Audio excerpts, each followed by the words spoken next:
Good day, this is Professor Will, CBMD PhD. Today is Friday, February 26, 2021. It is 1:09 and 42 seconds a.m. Eastern Standard Time. Today's research, sound frequency. So let's hop to it here. Sound frequency map for inner ear created with advanced X-ray technology. Date February 24, 2021. Source, Uppsala University.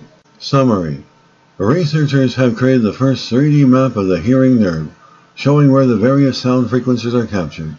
Using what is known as synchrotron X-ray imaging, they were able to trace the fine nerve threads in the vibrating auditory organ, the cochlea, and find out exactly how the frequencies of incoming sound are distributed. This can make treatment with cochlea implants for the hearing impaired more effective. Sound waves have differing frequencies. That is, the number of vibrations they make every second varies according to whether it is a high-pitched sound, which causes more vibrations per second, or a low-pitched one, which results in fewer.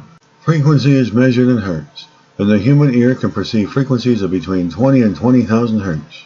When the sound waves are captured by the cochlea of the inner ear, fibrous connective tissue and sensory cells separate the various frequencies. High-frequency sounds reach the sound-sensitive hair cells in the lower part of the cochlea, while low-frequency sounds are absorbed in the corresponding way in the upper part of the cochlea.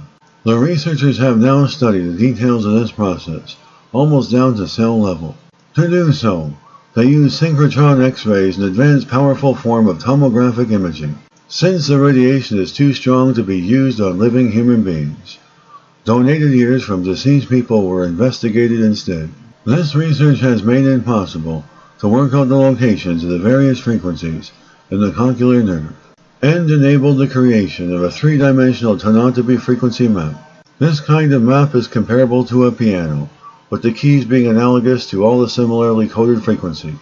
Unlike the piano, which has 88 keys, we have about 3,400 internal auditory hair cells, all of which encode distinct frequencies. The hair cells are attached to a 34 mm long basilar membrane, and are also tuned by 12,000 outer hair cells so that we can hear every volume level. This information is mediated to the brain via 30,000 precisely tuned fibers in our hearing nerve. Human ear canals and nerves are not entirely uniform in appearance. The researchers therefore think the new knowledge may prove immensely important for people who, owing to grave hearing impairments, have cochlear implants inserted.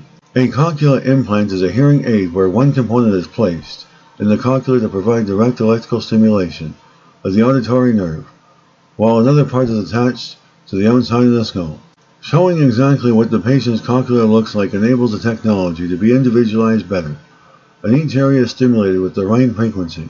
Good day, this is Professor Will, CBMD PhD, on microbiology, bioinformatics, and pathophysiology. I hope you enjoyed listening. Until next time, have a great day.